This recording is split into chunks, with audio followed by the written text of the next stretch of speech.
So we're going to do a test with a guelp permeameter. This will allow us to measure the hydraulic conductivity in unsaturated soils. This is the guelp permeameter. We just opened it up and we want to just check it out, make sure that we have all the parts. So the main piece of the permeameter that you'll work with is this body here. It's a tube within a tube, and there's even a third small tube down in the center. So that'll be attached to an extension tube that'll fit down in our borehole. That's here. And there's a tripod. These are the legs of the tripod. And right over there is the piece that holds the legs. And then we have some accessories and some extension tubes. So it looks like we have all the parts. Let's go ahead and put it together.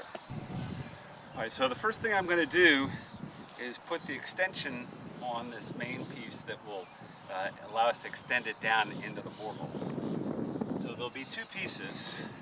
This small tube with a special cone-shaped piece here on the end. And on this end is a coupler that will allow us to attach it to this end of the tube. So this coupler has a clamp on it. So I'll put the clamp on. Actually, I've got a pair of pliers here.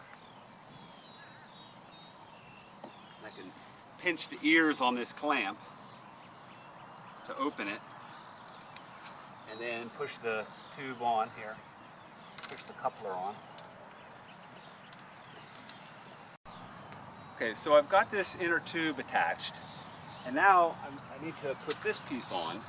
But before I put this on, I need to remember to attach this device. This is going to allow us to seat it in the tripod. So we'll put this on like so, and now we'll slide this outer piece on. This is made of soft plastic, and so as we push it in, we just need to get it pushed in all the way, and it'll seal just with the pressure of the plastic. Okay, so that's ready to go, and now the next step is to put the tripod together. So we use this base, and we attach the legs.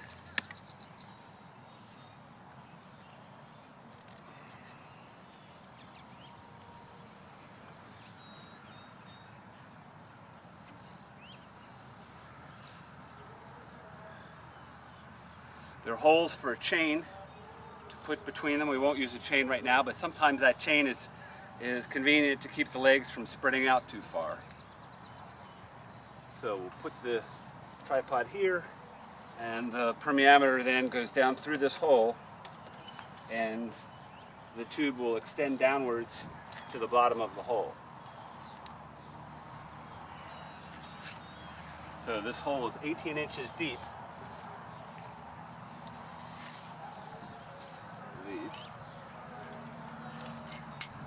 18 inches deep, and we want the permeameter to go all the way to the bottom.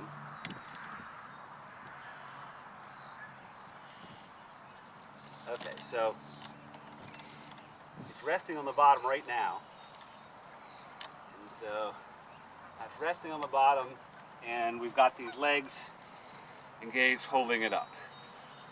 Okay, so now in order to fill this, we need to close the valve that we formed from this inner tube and that outer tube that's down at the bottom. And we do that by pushing this down.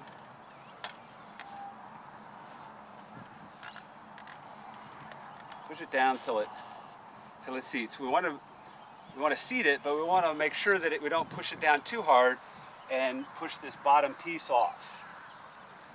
Okay, so we should now have pushed this piece down, and we have that cone fitting inside of a valve seat at the bottom. So that should form a seal.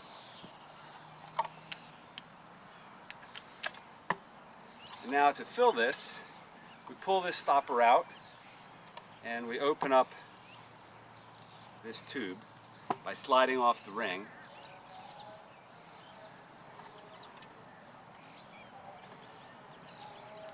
That'll let the air out. And now we're going to fill this up by putting water in here. So we're going to add the water slowly.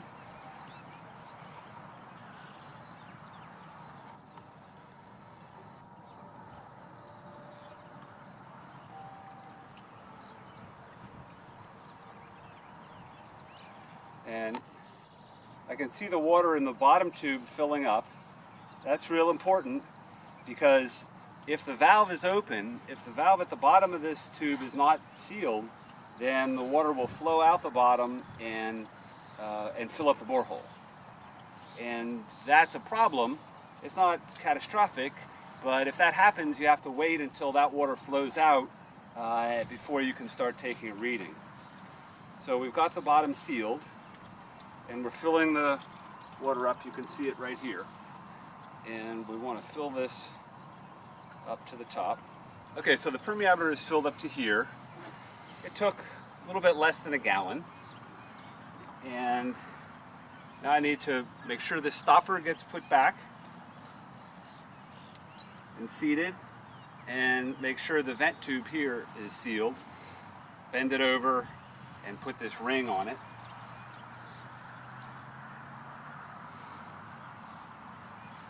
If you forget about this step, you'll have some pretty big difficulties in a moment.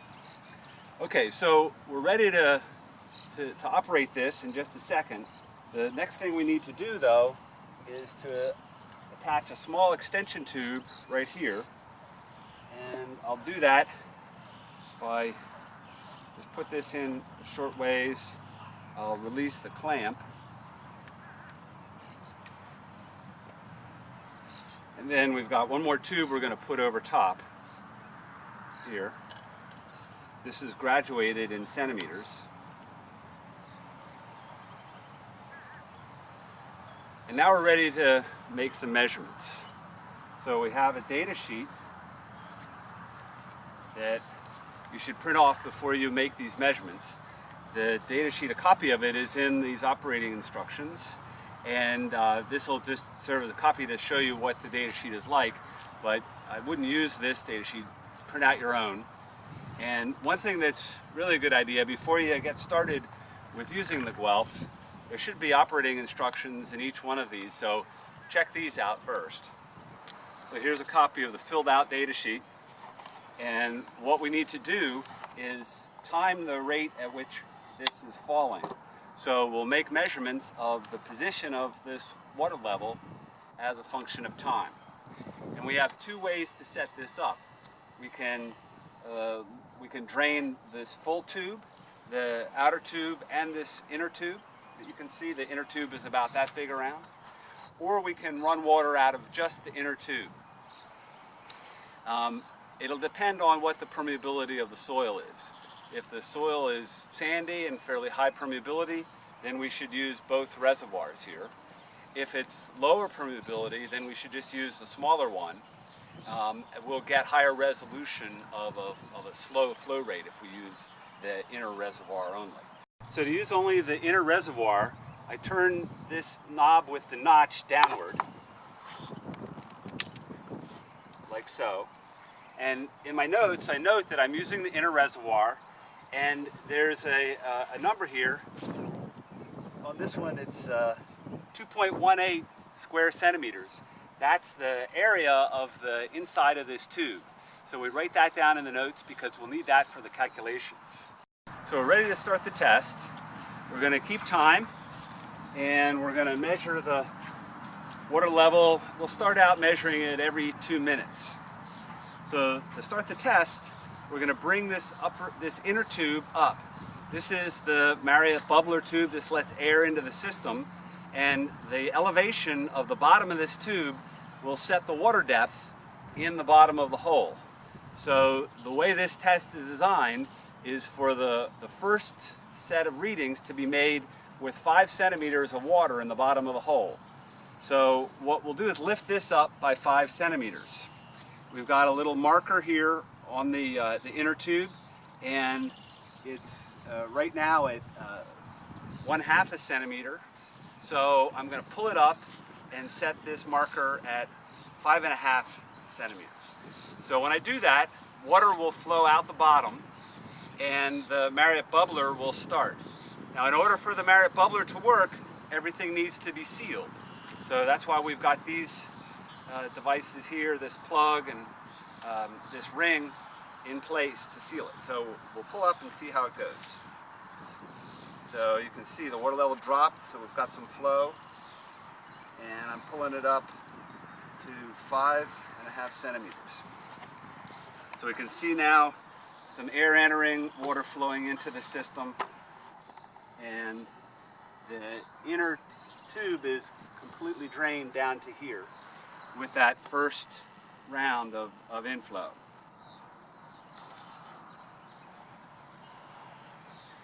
Okay, so you see that bubble? That means that additional water is flowing out into the borehole. Now, the water level is right down here on the inner reservoir. So I could make a reading, but I'm only going to be able to make a couple of readings, and that's not really going to be helpful. So what I'm going to do is fill the inner reservoir back up. And I can do that by switching this valve by 180 degrees. That'll allow me to fill the inner reservoir with water from the outer reservoir. So now this is up at 12 o'clock, and I'm going to turn it back because I still think the inner reservoir is going to be the best one to use. Okay, so I'm going to check down there. I can see some water down in there, but the water seems to be about a foot or so down, and that's about what I expect. We should have 5 centimeters, about 2 inches of water in the bottom. That's what it looks like we have down in there. So we should be running okay now. And now I'm going to start, I started my time when I first lifted this up, but now I'm going to start writing down some data. And so it looks like the water level right now in the inner ring is right at about 9.2 centimeters. And so it takes a little bit of an eye to see accurately where the water level is with the meniscus of the water. But we look at it and you can get it to probably the closest millimeter. So we write down 9.2 here on the data sheet.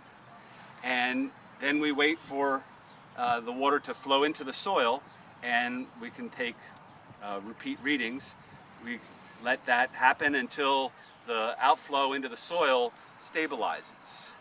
If it's permeable soil and it's flowing in fairly rapidly, then it may stabilize in 10 minutes, several tens of minutes.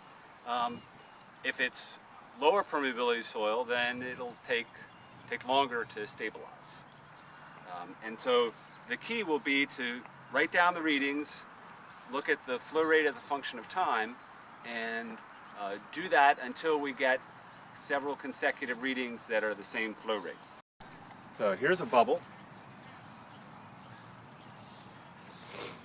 And we can see now that the water level has dropped. It's now at about 13.5 centimeters. So what I would recommend doing is writing it down every 2 minutes or so, rather than each time the bubble goes. Here's another bubble. So the water's flowing into the soil, and the Marriott bubbler that's part of the guelp permeameter is holding the water level constant in the borehole and providing water at whatever rate is needed for the to maintain that level. So the flow that's leaving the permeameter is equal to the flow that's leaving the borehole. So there's another bubble, and you can see the operation has caused the water level to drop to about 15.2. Here comes another one.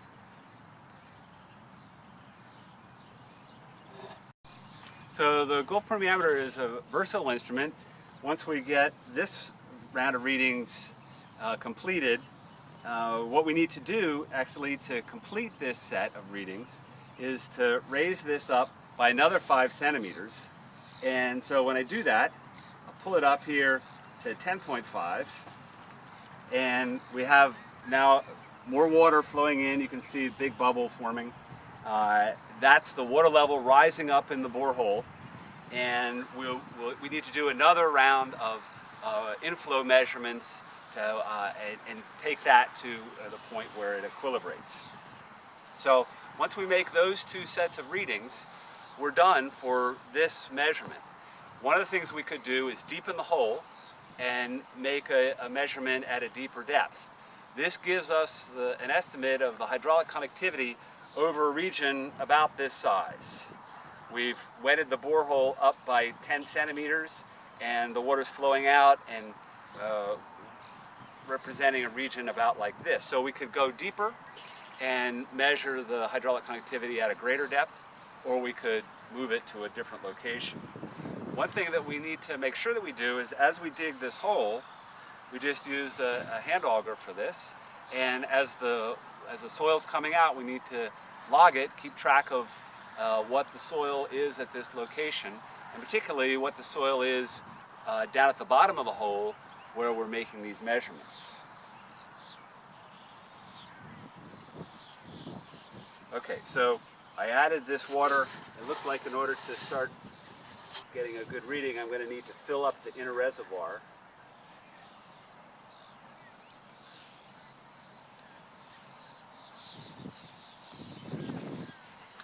And then turn it back so that now this notch is at 6 o'clock and we're using just the inner reservoir. So this is just a simple example of a Marriott bubbler. It's a clear tube with stoppers in the end. This stopper has a hole, and the blue tube is sealed in this hole. This clear tube is just sealed in the stopper, and it just comes right to here. So this configuration is a Marriott bubbler, and what will happen is there's no flow out of the tube until I drop it down and get the bottom of this tube equal to the top of this tube equal to the bottom of this tube. At this point, we'll start to have some flow. The water flows out and bubbles enter here. And what's happening is the bubbles enter the chamber out of this blue tube, and they're holding the pressure in this chamber right at that point at atmospheric pressure. And so we have a configuration here that would allow us to have flow coming out of this tube at a constant rate, because the hydraulic head at this point is fixed and the hydraulic head at this point is fixed. We raise this up above the level of the tube, then the flow stops.